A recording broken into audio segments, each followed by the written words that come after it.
Hello, everybody. Welcome to our discussion on one of the most crucial fundamental rights in the Indian Constitution, right to equality from Article 14 to 18. I'm K. Harsha Reddy from Telecom Department, along with my friends Naveen Kumar and Darshan. We are here to break down the articles, discuss their real world applications and impact, and debate some of the controversies surrounding them. Right to equality is a fundamental foundation of a just society, but it does truly exist in practice. Let's get into it. My friend will continue, Naveen will continue from Article 14. Yeah, myself Naveen Kumar. Equality before law and equal protection of laws. I'm Naveen Kumar. Then everyone is equal before the law and will receive equal protection. Will receive equal protection under the laws of India. No one, whether a common citizen or a powerful minister, is above the law. And but if that's the case, why do we see cases where powerful people get bail easily while common citizens struggle? Doesn't this show the Article 14 exists more on paper than reality? Yeah, then my friend will continue. Darshan, continue. That's a fair point. While the law treats everyone equally, the reality is that power and wealth influence legal outcomes. That's why we need strong institution and judicial accountability.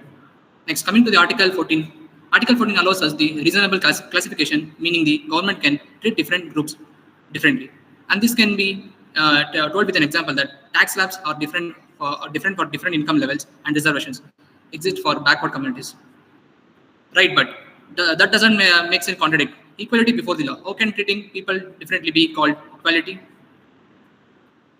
Uh, right, that's the key debate. Formal equality uh, versus substantive equality. Formal equality means treating everyone the same, while substantive equality means making adjustments to help marginalized groups catch up.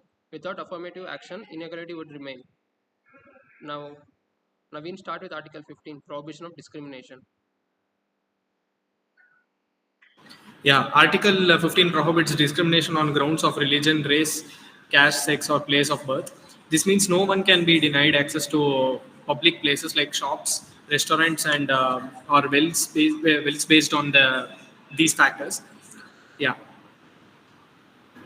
But then the same article allows the government to make a special provisions for women, children, and backward classes. Isn't that still discrimination?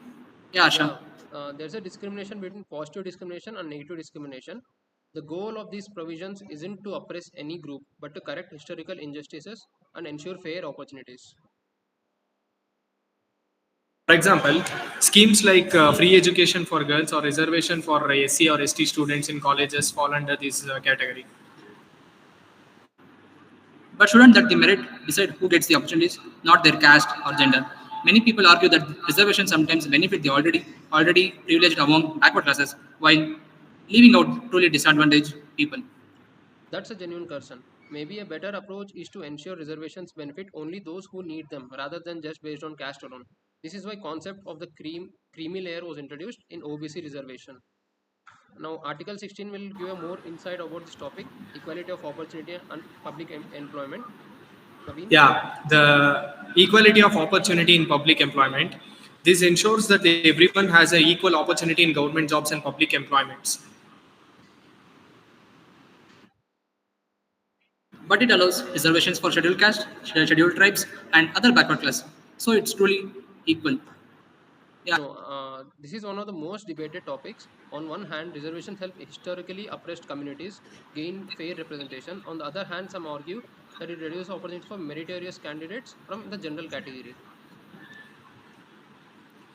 There are also concerns about where reservation politics policies should continue indefinitely. Or Dr. B.R. Ambedkar himself mentioned the reservation should be a temporary measure. Exactly. But even after decades, these policies continue. Shouldn't we focus on more on improving the primary education and skill development? Yeah, That's a sure. valid point. Rather than just relying on reservations, the focus should be on providing equality education and economic opportunities so that affirmative actions becomes unnecessary in the future. Yeah, abolition of untouchability, that is bans untouchability and makes it a punishable offense. No one can be discriminated against or denied entry to places based on this caste. So this is abolition of untouchability. Yeah, Naveen, but let's be honest. Does caste discrimination really not exist anymore? Even today, there are places where Dalits are not allowed to enter the temples. And manually, this still exists. Yeah, true, true. I agree with the point. Laws alone can't change deep-rooted social mindsets. Even though Article 17 has been in place since 1950, caste-based discrimination still happens in different forms, like intercaste marriage issues and social exclusion. That's why strict implementation of laws and changing societal attributes through education is equally important. And abolition of titles. Article 18 bans government from granting any hereditary titles like Raja or Maharaja. It also prevents Indian citizens from accepting titles from foreign countries also. Yes, Naveen. But we still have civilian awards like Padma Shri Award and Bharat Ratna. How is that different? Right, Darshan, that's a good question. Civilian awards aren't hereditary titles; they recognize personal achievement. The government can't give you a permanent title like Sri or Sir or Duke, but it can honor contributions in different fields.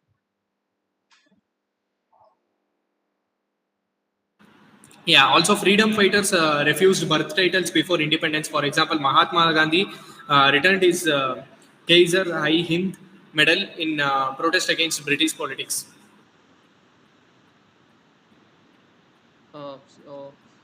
With this, we conclude the articles. The right to equality is a powerful constitutional right, but its implementation is a work in progress. Laws exist, but true equality needs social and economic changes too.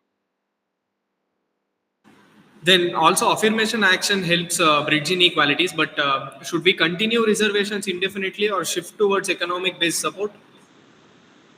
Yeah, it's right, Naveen. But also, do you think India has achieved true equality, or do we still have a long way to go? Well, we would love to hear your thoughts. Let us know in the comments. If you enjoy this discussion, thank you everybody. Bye. Thank you, everyone.